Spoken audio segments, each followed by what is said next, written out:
Ang kanila pong pinag-usapan ay tungkol sa Hamas. Sino po ba ang mga Hamas? 'Di ba? So, ito po ay isang terrorist organization na nakabase po sa Gaza Strip. Maliit po lamang na portion sa mga Palestino po ito mga ito. Mahaba pong kwento yan, hindi po natin masyadong i-dwell ang pag-aaral sa Palestino. So, ang ibig sabihin po noon, ito po ay mga terorista, organized na mga terorista. Ito po ay finance ng Iran. Sa Amerika pa, Iran. Sa Pilipino, Iran. Okay? Ang pangalan po niyan ay Persia. Ito po ay binago noong 1935. Naging Iran po siya. Siya po ang nag-finance sa Hamas. Siya po ang nag-finance sa Hezbollah na nasa bandang norte at sa mga Houthi na nasa bandang western side, west side, southwest, no, ng Israel, kung ako'y hindi nagkakamali sa mapa. At ang pinag-uusapan po ng mga churches, mga kapatid, ay ano ang kinalaman nito sa end times na nangyayari sa Israel. At marami po ang may kanya-kanyang opinion na ito po ay hudyat na konti na lang po ang panahon at mag-rapture na.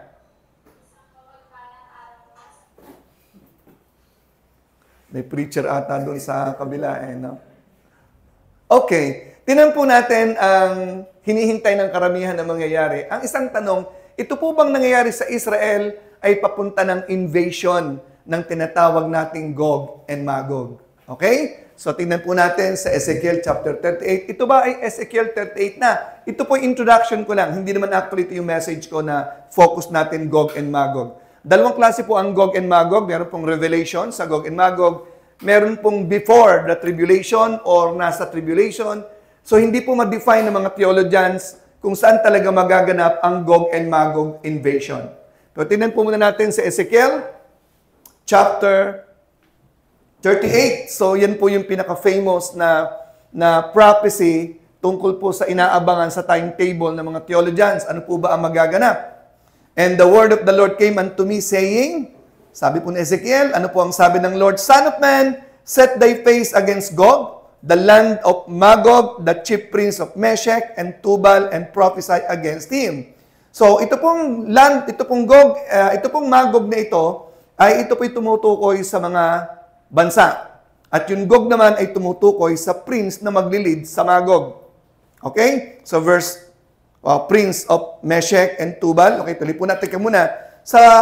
Sa modern times po, pag tinrack down po yung word na Meshech, Prince of Meshech, yung pong Meshech ay tumutukoy po yan sa Moscow. At ang Tubal, meron pong iba't ibang opinion, pero meron pong lugar doon po sa Moscow na Tubal, dati wala na.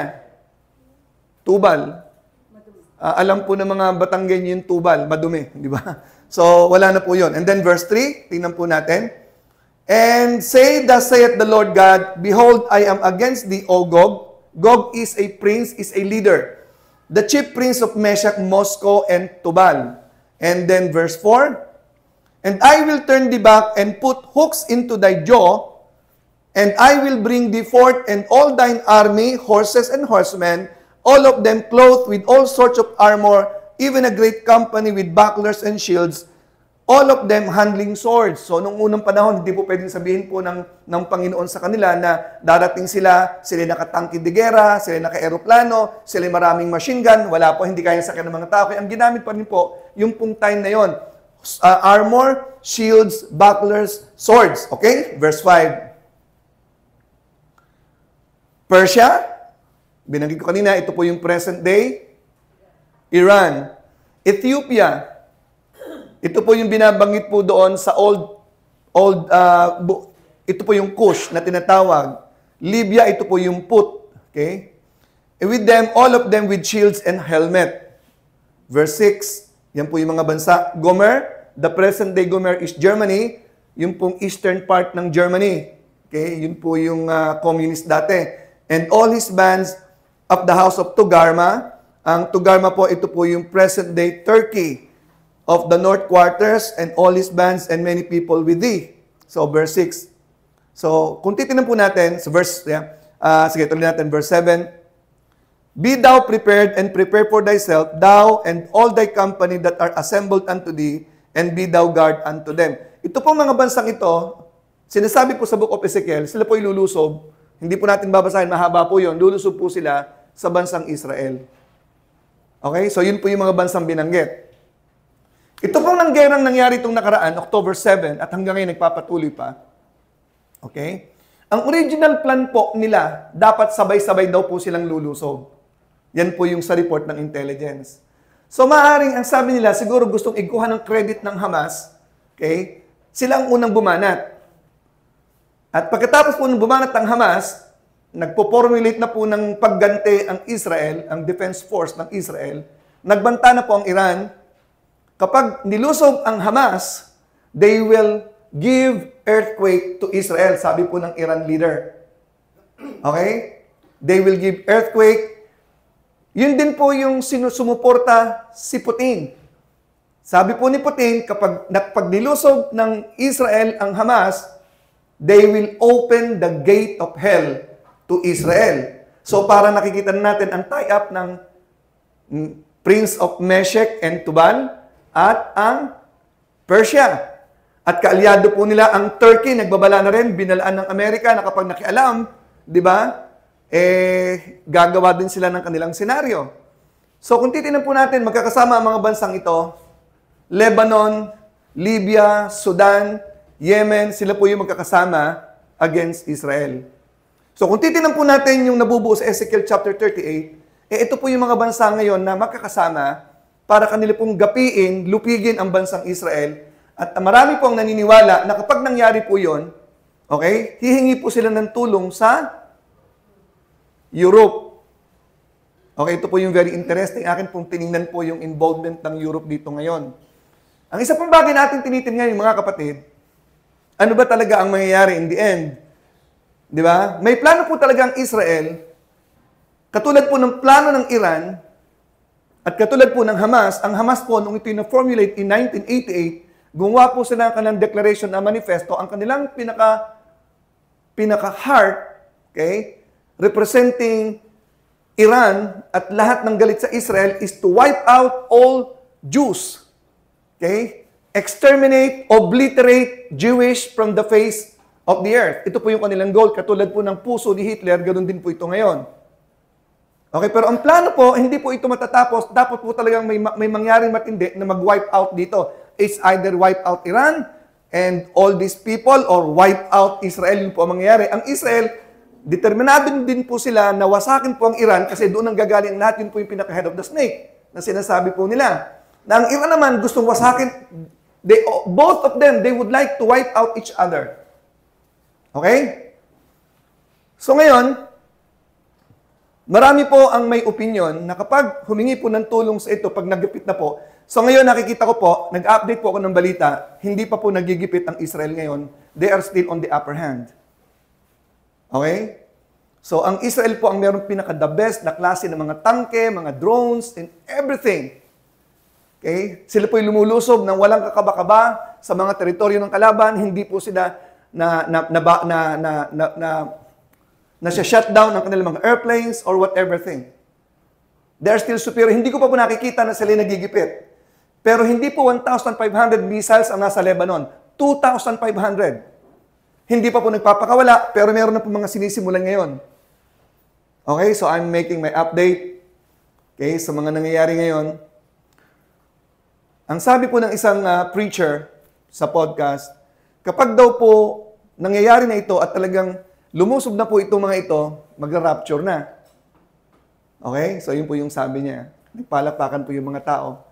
So, naniniwala po sila sa pre-trib. Okay? So, ngayon ay, ano po ang connection ng Israel at ng Europe? Very interesting. In 1995, nagkaroon na po pala ng agreement ang Israel at ang Europe for a political tie-up and economic trade. So they are very attached to each other. Kaya po nung mangyari po ang paglusob ng Hamas, kinondem po ng Europe ang Hamas. Natural. Okay? In the year 2000, nagkaroon po ng realization at implementation po yung kanilang mga agreement at ang relationship po ng Europe at ng Israel, parang 80%, more than 80% of the Jewish would like to become member of the European Economic Union na member. So, makikita niyo po yung trending sa prophecy kasi ang magbibigay po ng solution sa problem ay manggagaling sa Europe. Sila po yung pinaka superpower bloc in the entire world right now, composed of 27 member nations. Okay? So, parang sila po ay parang fellowshipping member pa. Parang fellowshipping member. Yun po yung relationship po. Kaya po mamaya, pag nagkaroon po talaga ng gipitan na po yan, talagang papasok na po ang Europe dyan at nandito na po ang Antichrist. So wala po tayong exam ngayon. Nakiusap po ang mga birthday celebrants dyan na wala muna tayong exam ngayon. Madali lang po naman kasi unang-unang tanong ko po, ano ang pangalan ni Antichrist? Matatagpuan po yun sa Revelation chapter 23. Ay, nagdadagdag ako, baka ako ma-curse ng Panginoon. 22 nga lang pala. Okay, so, mga kapatid, maraming naniniwala ng Antichrist is superpower, super genius. At naniniwala sila na ito'y tao, meron po kasi na-create si Elon Musk na chip na inilalagay po dito sa brain, sa may cortex banda, na pwedeng mag-upload, mag-download ng mga maraming mga ideas para maging superhuman ka. So, ito po yung 30 years old, nalilitaw later on. Siguro ito yung pinaka-model ng Europe ngayon. Okay? Nalilitaw na Antichrist at age of 30, super brilliant, economic genius, military genius, religion, lahat alam. Di ba? So, wala kang maitatago. Baka ito po yung tinatawag na Antichrist na lilitaw. Okay, mga kapatid, kaya binamagit ko po ito sa inyo para malaman niyo po kung anong updates na nangyayari ngayon. Manatili po kayong tumutugay guys sa ating mga balita. Maraming salamat sa mga sumusunod, sumusubaybay sa palatuntunan ito. Okay? So magandang hapon po sa inyong lahat. Signing off. So dediretso na po ako sa aking message ngayon. Okay, so ngayon po, kaya po ito nilagay ang revelation sa Bible. Ang purpose po ng Panginoon, unang-una, para ma-appreciate po natin, sinasabi po ng Bible na siya ang nagtatalaga, siya ang nagpapatupad ng lahat ng bagay. Kaya po sinasabi po sa chapter 5 ng Revelation, Jesus is worthy to open the scroll. Why? Walang worthy kasi siya po ang nag-declare niyan, siya po ang magpapatupad niyan. He is the only one worthy because he has the only power to fulfill what he has already declared in the scripture.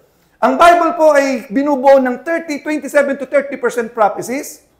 Okay? At more than 80% na po na-fulfill to the detail according to the exact detail of the prophecy.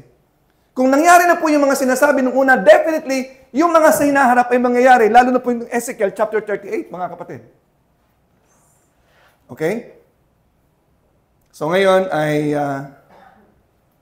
dadako po ako sa pinakamaying message. Ang message po natin nasa Hebrews chapter 11 verse 7. Pangalawang purpose po ng prophecy is for us to prepare. For us to be warned. Okay? Of the end times. End times. Marami po mga paniniwala tungkol sa end times prophecy, mga theological approaches, pero ang nag-i-stand out po, yung meron tayong approach, ang tawag po sa atin ay futurist. Naniniwala po tayo sa rapture, hindi po ito figurative, katulad po ang ibang paniniwala, figurative na po yan, o historical, o ito'y nangyari na ng unang panahon, but we believe in the fulfillment of the details of future prophecy. Okay, Hebrews chapter 11, verse 7, ito po sinasabi. By faith, Noah being warned of God,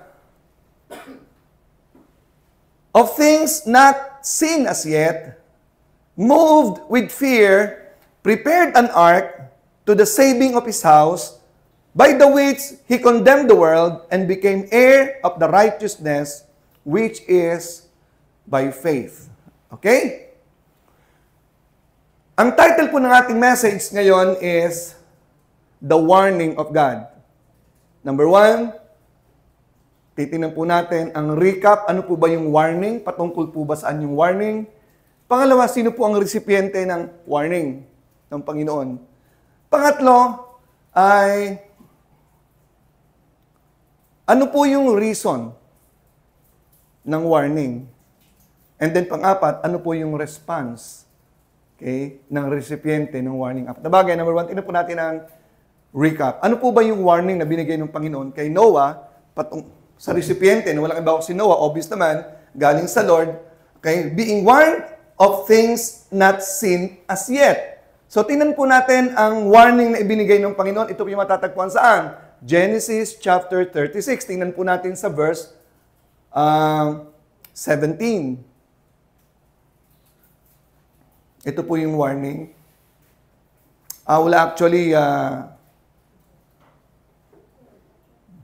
Sige, verse 17. Chapter 6 po. Genesis chapter 6, verse 17. And behold, sabi niya kay Noah, even I, do bring a flood of waters upon the earth to destroy all flesh, wherein is the breath of life from under heaven, and everything that is in the earth shall die. Yan po yung binigay na warning, I will destroy the earth. I will bring judgment upon the planet earth. Verse 13, tingnan po natin. Verse 13. And God said unto Noah, the end of all flesh is come before me, for the earth is filled with violence through them, and behold, I will destroy them with the earth. So God will bring judgment upon the planet earth. So yan po yung pinaka-message ng Panginoon as a recap doon po sa warning ng Panginoon. And then nakita po natin dito na ang recipient po ng warning na ito ay binigay kay Noah. Tingnan po natin sa chapter 6 uli. Nakita natin sa verse 7 kanina na si Noah ang recipiente ng warning na ito. Sa Genesis chapter 6 verse 8, tingnan po natin. Wawasakin at tatapusin ng Panginoon ang mundo sa pamamagitan ng baha. Pero ang sabi sa verse 8, but Noah found grace in the eyes of the Lord. So, nakasumpong siya ng grace. So, anong ibig sabihin nakasumpong siya ng grace? Found grace. Nakitaan ng Panginoon ng grace. Di ba? So, ibig sabihin noon, si Noah, sa kabila ng pagiging makasalanan, ay nakayanan niyang mabuhay ng matuwid sa paggitna ng mundong makasalanan. Kaya pag tayo po mga mananampalataya ay nabubuhay ng may katuwiran at kabanalan, ay makikita po ng Panginoon that He will find grace in every one of us dahil sa kabila ng mundong makasalanan, nagagawa mo maging banal, and that is grace. Amen? Mahirap, hindi natin kaya maging banal, pero ito'y biyaya ng Panginoon, kaya tayo nagiging kalugod-lugod sa Panginoon. Noah found grace in the eyes of the Lord. Verse 9. Pabalik ako no? These are the generations of Noah. Noah was a just man and perfect in his generations, and Noah walked with God. He lived his life by faith. Okay, Noah walked, yan ang summary ng kanyang life. Verse 10. And Noah begat 3 sons, Shem, Ham, and Japheth. Verse 11. And the earth also was corrupt before God, and the earth was filled with violence. Yan po yung sitwasyon ng unang panahon. And then in verse 12, and God looked upon the earth, and behold, it was corrupt, for all flesh and had corrupted his way upon the earth. That's why in verse 13, judgment was pronounced. And God said unto Noah, the end of all flesh is come before me, for the earth is filled with violence to them, and behold, I will destroy them with the earth. So nakita po natin dito, sa ating binasa, ang recipiente, walang iba kundi si Noah. Noah found grace. Ngayon, nakita din po natin dito, third point, mabilis po ako, third point na, kasi matagal po yung fourth point. Okay, third point tayo, makita natin dito, ang reason ng warning. Bakit, according to the recap, bakit hahatulan ng Panginoon ang earth? Ano ba yung dahilan? Binanggit na po doon, the world is filled with violence. Pero tingnan po natin ang malalim na dahilan in verse 4 and 5. Bakit po hahatulan ang mundo? Verse 4 and 5, Genesis chapter 6.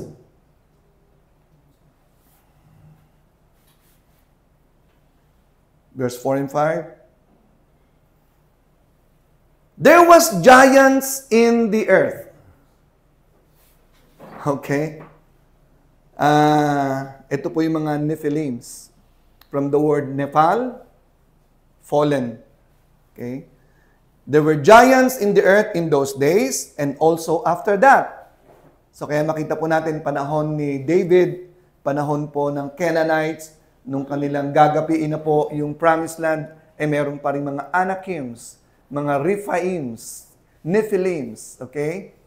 So, alam niyo na po siguro kaya kung bakit po yung lahi ng Korea kung saan galing, mga Anakims, mga Kims kasi yan eh. Okay.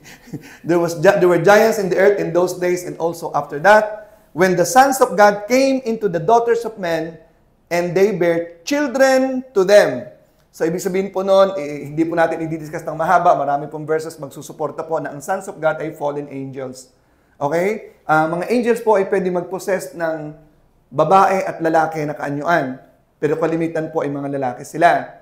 At sila po ay, ito po ay direkta, pwedeng through the spirit or nag-possess ng body or the spirit. Kasi marami po nangyayari, nagkakaroon po ng sexual relationship ang spirit at ang tao. Yan po yung na-picture minsan sa TV. Okay? So, yung mismong espiritu, so yun yung common na pag-uusapan natin, yung tinatawag ng mga incubus na tinatawag. Direct po yun. Nagkakaroon ng sexual at nakakaroon po ng anak. Yan po ay familiar sa ilan dito na nangyayari po yan. So, nangyari po nung una at ito po yung lumaganap nung kapanahon ng yon. Ang objective po ni Satan, kaya po ito inalaw ni Satan, si Satan po nag-orchestrate niyan para po sirain ng human race. Kasi ang binabantayan po ni Satan ay huwag matuloy ang ipapanganak na seed of the woman. Okay? Pangalawa pong dahilan, dinidistort po ni Satan ang human race. Okay? So, kaya ang tao po nung una ay mixture ng spirit and physical. Galing sa demons at galing sa tao. Kaya ang tawag po doon, ang sabi po, and there bare children to them, and the same became mighty men, which were of old men of renown. Kasi mga supernatural na po ito eh. Ang mga tao nung una mga supernatural. At ang objective po ng mga demons ay ang sirain ang kabanalan sa mundo. Sirain ang image ni God. Okay? Men of renown. Sila po yung mga superhuman na tinatawag noong time na yon. Okay? Verse 5. And God saw that the wickedness of man was great in the earth. Eh, ano ba naman ng mga tao, di ba? May halong demonyo. Eh, ano mangyayari? Di ba? Wala ngang halong kademonyohan ng tao eh. Mga demonyo na ugali. Yung pa kaya talagang demonyo, ang lahi. Di ba? Okay. And that every imagination of the thoughts of his heart was only evil continually. So, yan po yung sitwasyon ng unang panahon. Okay? So, yun po yung dahilan kung bakit po the Lord will bring judgment and God gave the warning to Noah. Okay? Kasi ang isi-save ng Panginoon na hindi na-contaminate ng sin ay ang pamilya ni Noah. Okay? Ilan nga po yung kanyang anak natin binanggit? Ang alam ko, 11, di ba? Shem, Ham, Japhet. Okay, joke lang po yun. Okay? So, nakita po natin, ang souls na na-save, according to the book of Peter, ay 8 souls saved. In 1 Peter chapter 3, verse 20. Si Noah, ang kanyang asawa, 3 anak at mga asawa nila. So, 8 souls, yun po yung ipipreserve ng Panginoon. Doon po manggagaling ang ating lahi. Kaya po ang ating binanggit po kanina na pwede pong i-track down ang inyong genealogy. Pupunta po kayo sa Church ng Mormons. Gusto nyo, magpa-member na kayo doon. So, doon po nyo matatrack down ang inyong lahi kung saan kayo, sino ang inyong family tree. Okay? Nagulat po si Dennis kasi sinabi ko, na-track down ko na yung lahi ko dyan eh. Galing pala ako kay Adam and Eve. Okay, wala na po yung Adam and Eve. Galing na po tayo sa lahi ni Noah. Puro kay Noah na po tayo galing. Mamimili po kayo kay Shem, kay Ham, kay Japhet. Okay? So, i-track down nyo po kung saan kayo galing. Doon sa mga anak na yon. Mayroon po kayong mapupuntahan kung saan talaga kayo galing. Okay? So, nakita po natin dito, no? Yan. 8 souls were saved by water. Yan, 1 Peter 3:20. Ang ginawa po ng Panginoon doon po sa mga angels na nanggulo sa sanglibutan ng panahon ni Noah ay nandun po sa 2 Peter 2 verse 4. Yan po yung ginawa ng Panginoon, 2 Peter 2, 4 and 5.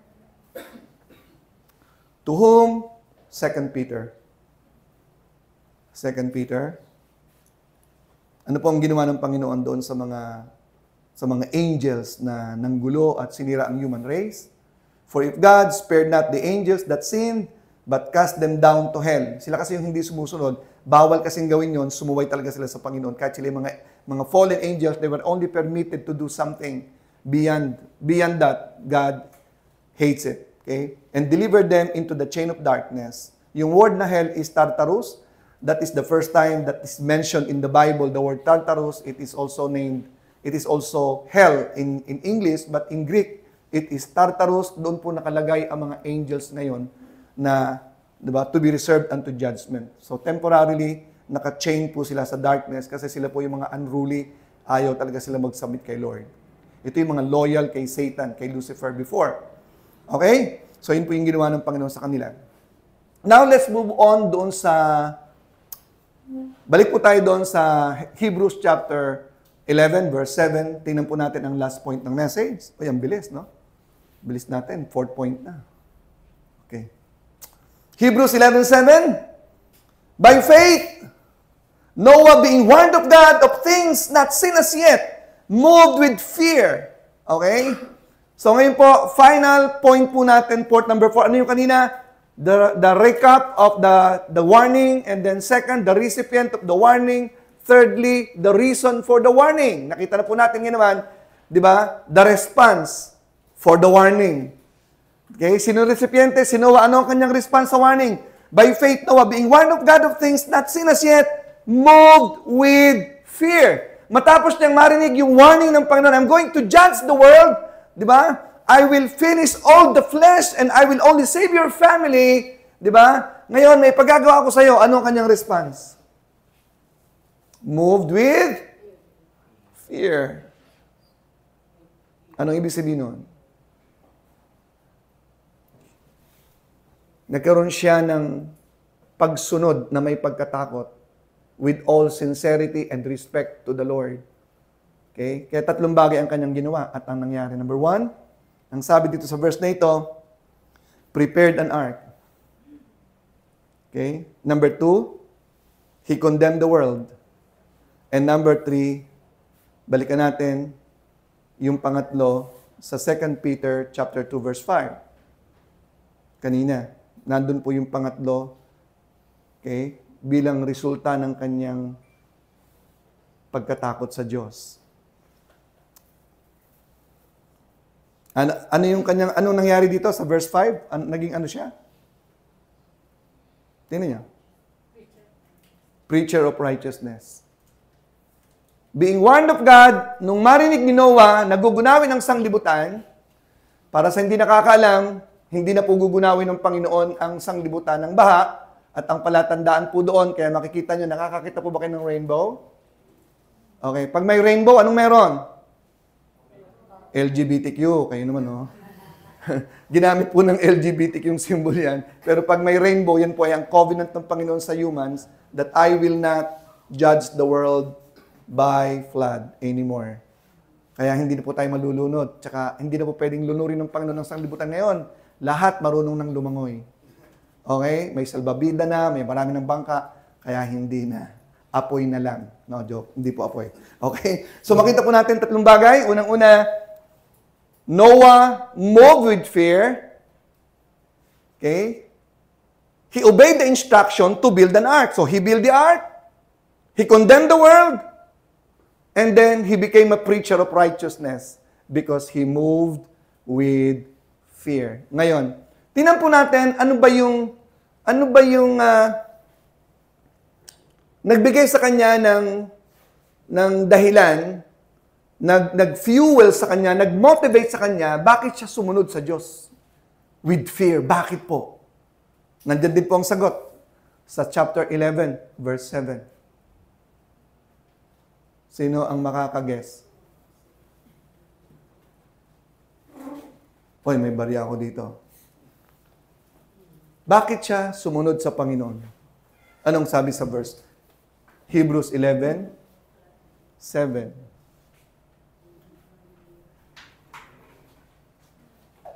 What moved him?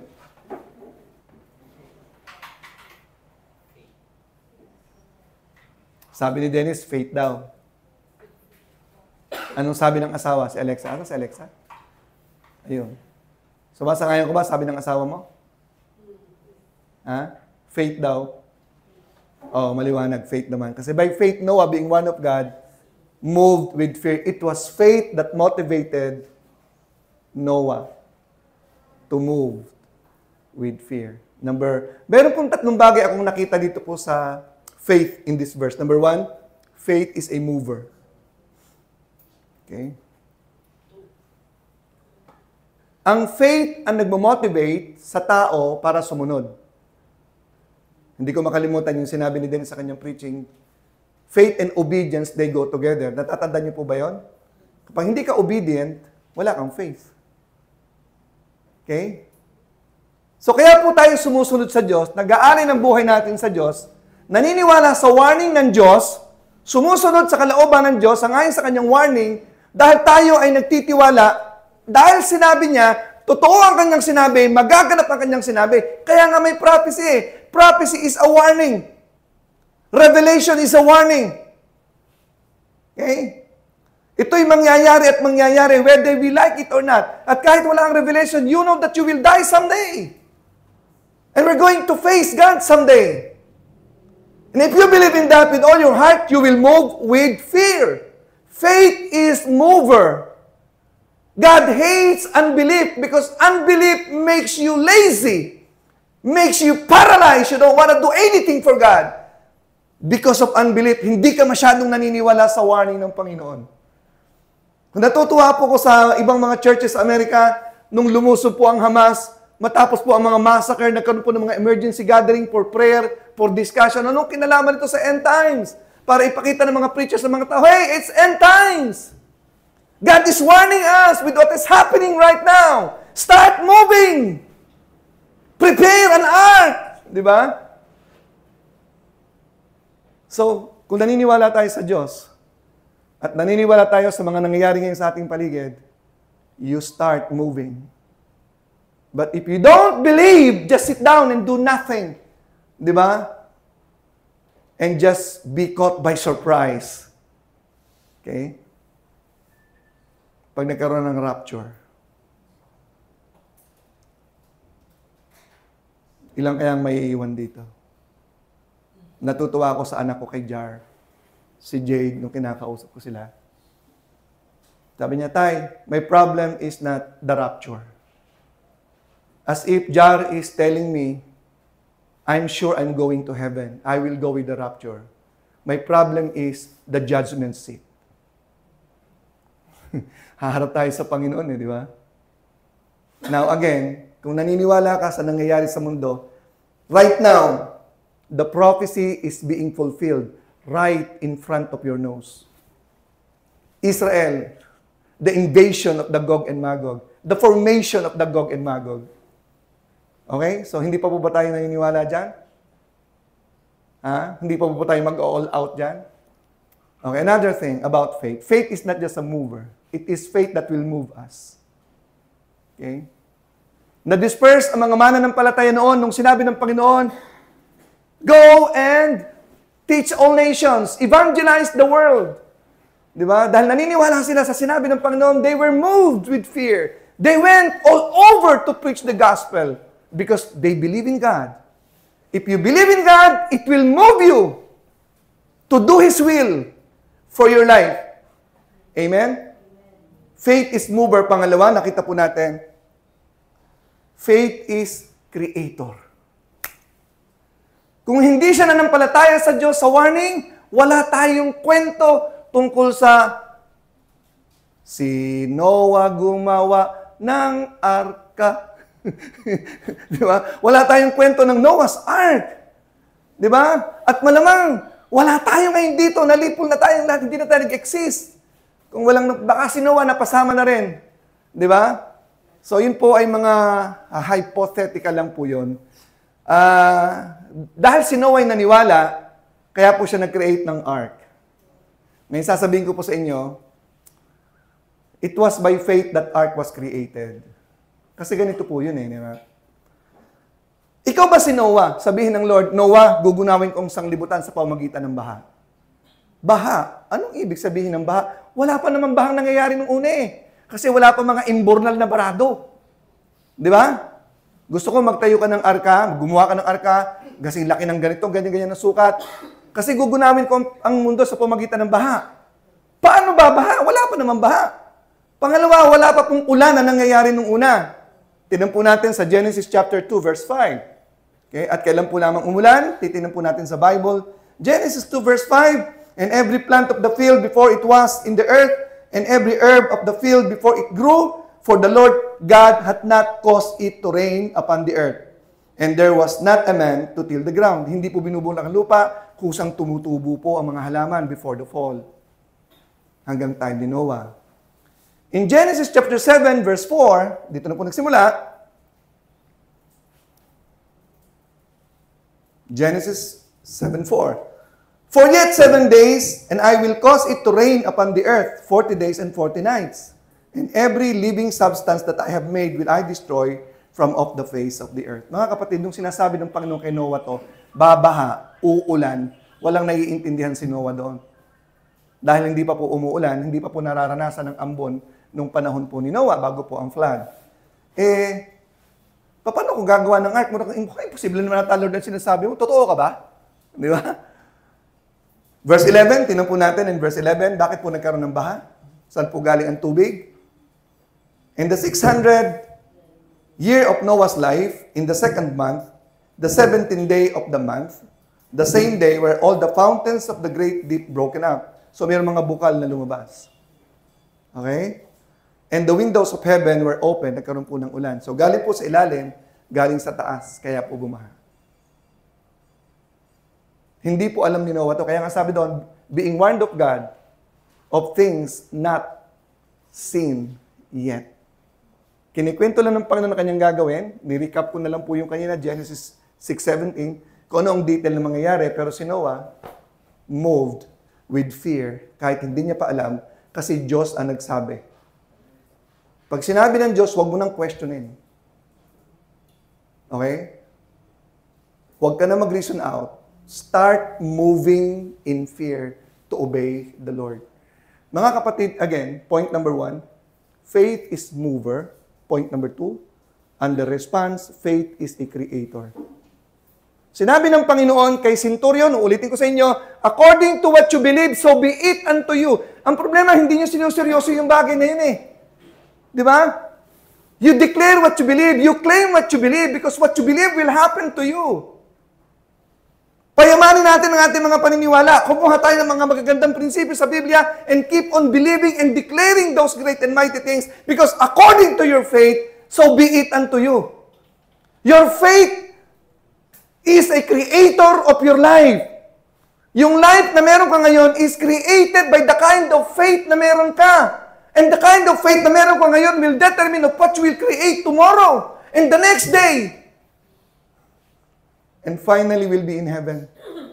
Your life in heaven will be created by the kind of faith you have here. You have right now down here on earth. So go, improve, build up the faith.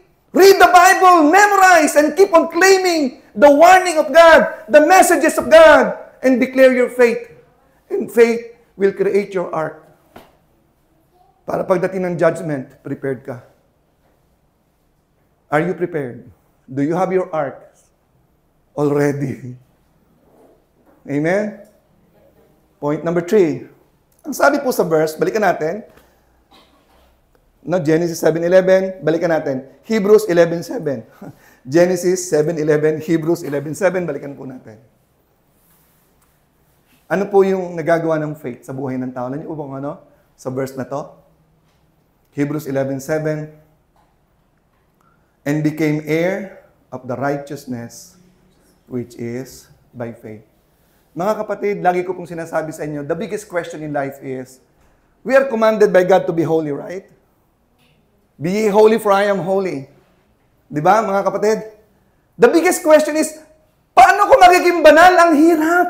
Paano ko magiging banal? Ang gulo ng mundo. Ang daming temptations, ang dami kong weaknesses. Ang sabi ng Bible, siya naging banal sa pamamagitan ng pananampalataya. Faith is not just a mover. Faith is not just a creator of your life. Thirdly, faith is a sanctifier. You want to live a sanctified life? Live by faith. It will sanctify you. Again, Acts 15 verse 9, it says, Acts 15:9, inuulit-ulit po natin itong Acts 15:9 and Acts 26:18, magkasama po yan. Iisa po ng sinasabi, and put no difference between us and them, purifying their hearts by faith. Faith is a purifier of heart.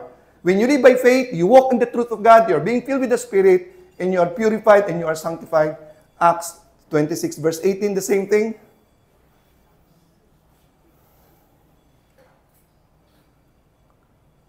Faith is sanctifier. Kung alam mo na ang pananampalataya pala, ang nagbabanal sa'yo, naglilinis sa'yo, you will walk by faith. You will walk in His truth. You will prepare your heart. You will condemn the world. It means you will be sanctified. And you will be a preacher of righteousness if you will respond to God in faith. To open their eyes and to turn them from darkness to light and from the power of Satan unto God, that they may receive forgiveness of sins and inheritance among them which are sanctified by faith. Sabi ng Panginoon, that is in me. Jesus was the one speaking. So we will be sanctified by faith. Noah was sanctified. He was purified among the rest of the people because he trusted God. Okay? Hindi ko ako tapos. Mukhang gesture ko lang patapos na, pero hindi pa. Okay? Ngayon, mga kapatid, si Lord, bago ibuhos ang judgment, nagbibigay talaga siya ng warning. Bago ibuhos ng Panginoon ng judgment sa mundo, binigyan niya ang warning kay Noah. Bago ibigay ng Panginoon ng judgment sa Sodom and Gomorrah, ibinigay niya ang warning. Una kay Abraham, pangalawa kay Lot and family. Okay? Si David, sinama ko lang po si David. Resulta ng kanyang kasalanan ay ang kaguluhang nangyari sa kanyang kaharian. Ang pinakamalungkot na nangyari sa kanya, hindi lamang siya namatayan ng anak, ni-rape ng kanyang anak ang kanyang isang anak. Ang pinakamabigat, yung siya ay gustong patayin ng isang anak na walang iba kundi si? Sino? Sino? Si Goliath. Si Absalom. Si Absalom, yun po yung humabol sa kanya, gusto siyang patayin. Nagkagulo-gulo po ang kanyang kingdom noong time na yon dahil po sa kanyang kasalanan, okay, ng pangangalo niya. Judgment was given by God through Prophet Nathan. May warning ba siya? Yes. Lagi po nilang kinukot ang Ten Commandments. Lagi po siya sa temple. Di ba? Wino-warningan siya sa adultery, sa consequences ng kasalanan. Pero hindi niya ininda. Natukso pa rin siya at yun ang consequence na nangyari.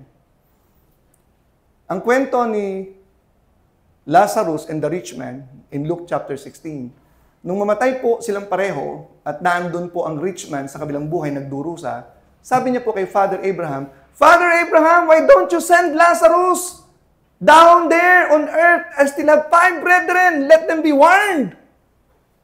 Mawarningan sila, mapaalalahanan sila kung anong meron akong dinadanas dito ngayon. Anong sabi po ni Abraham? No need, no need. Enough na, meron ng mga propeta doon. Meron ng salita ng Diyos doon. Enough na yun para warningan ng mga tao kung ano meron dito. Pero mga tao, ayaw pa rin magpa-warning no? Okay?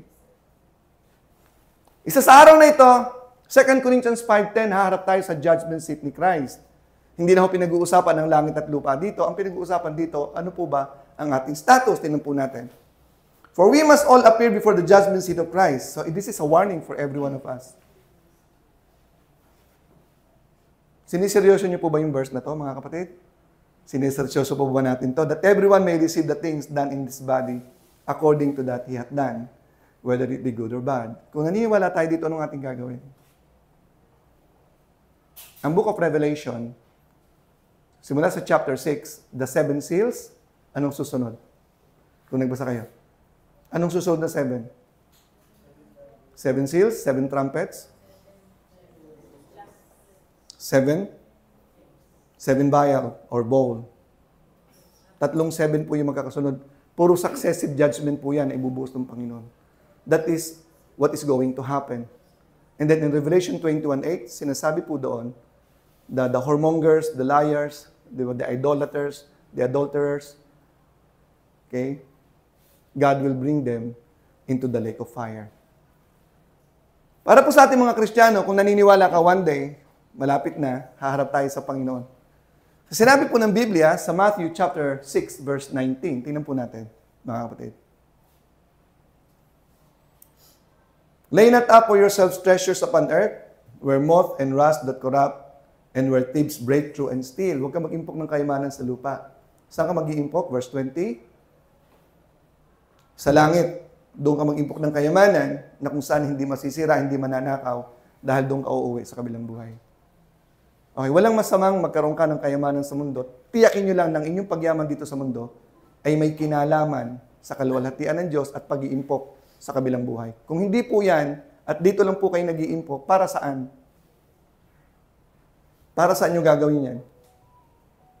Para karamdaman? Gano'ng kalaking kailangan mo para ka mag-impok ng emergency fund mo? Wala akong limit yan. Di ba? Walang limit.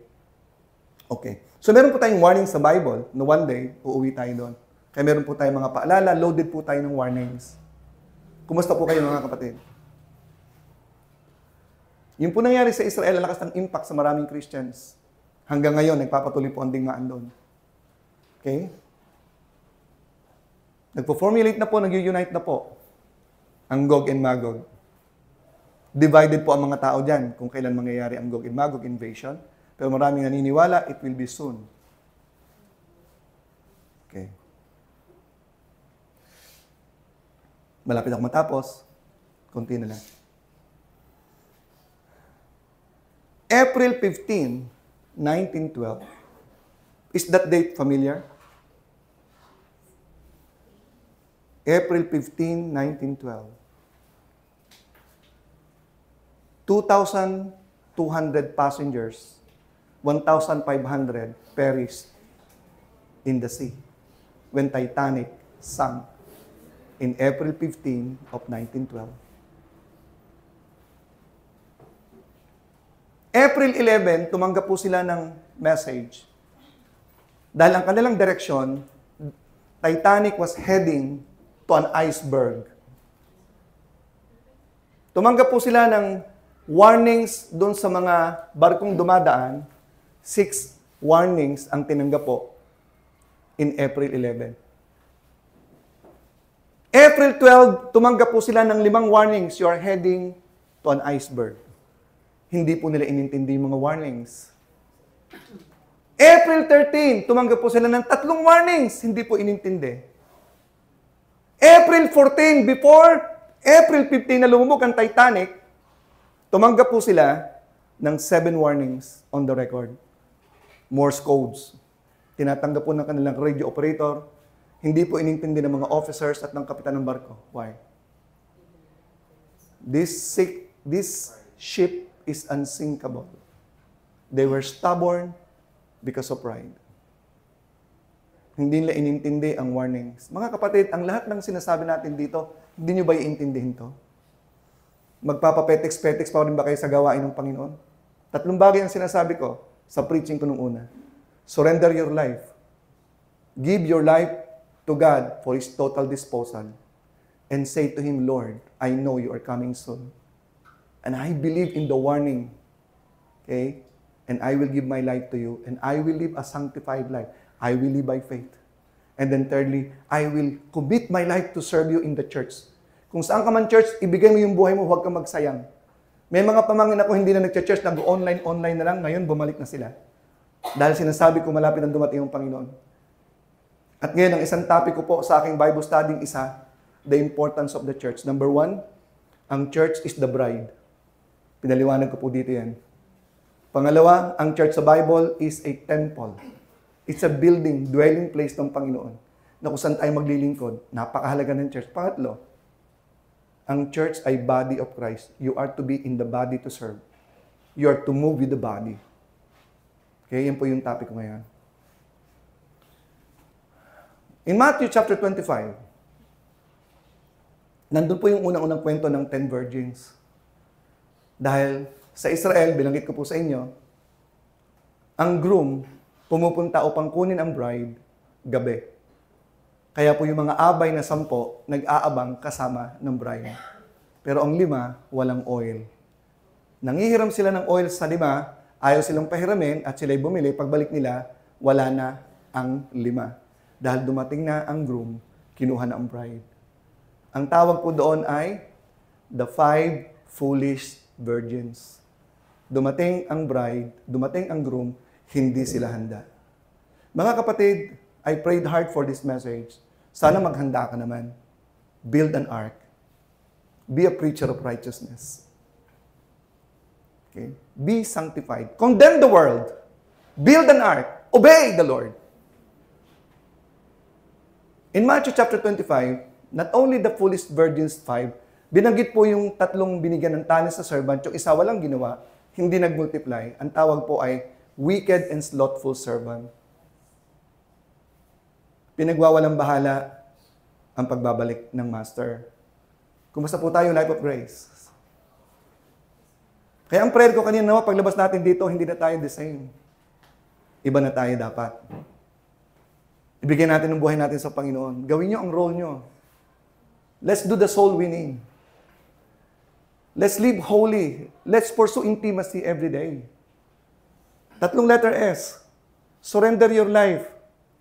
Live a sanctified life. And live your life serving according to His term. Huwag na yung petiks-petiks. Okay?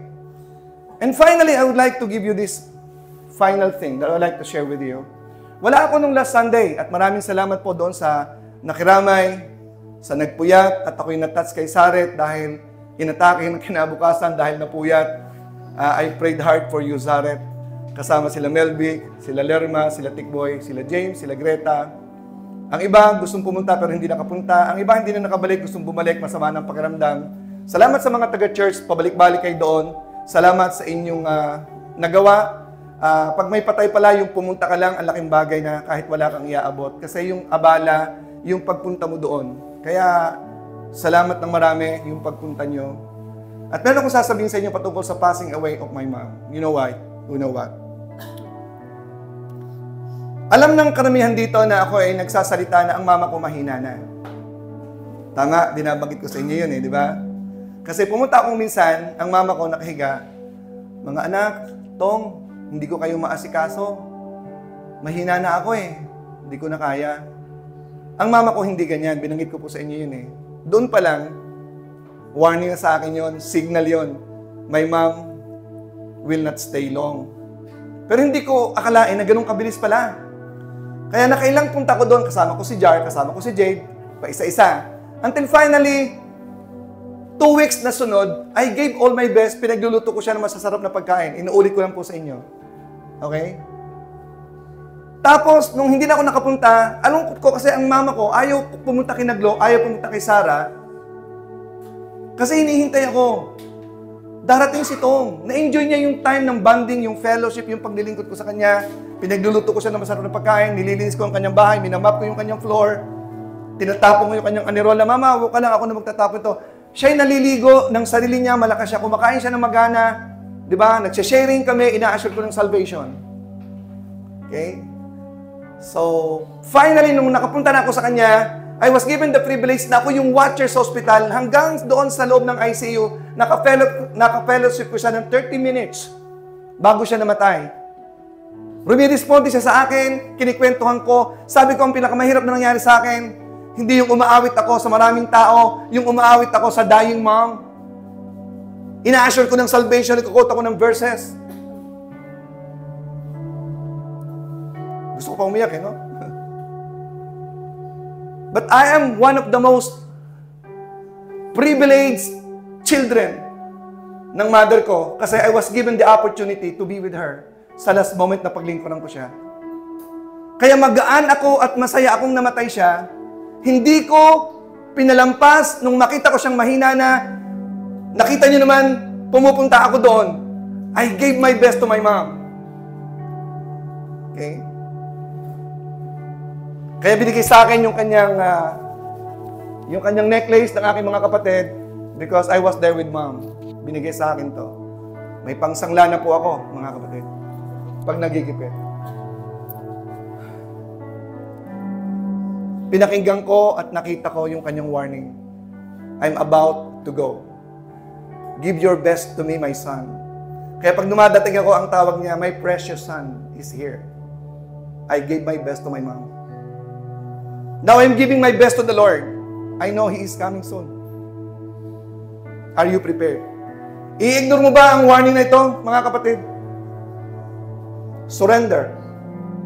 Live a sanctified life. Serve with all your best. Tayong lahat ay tumayo.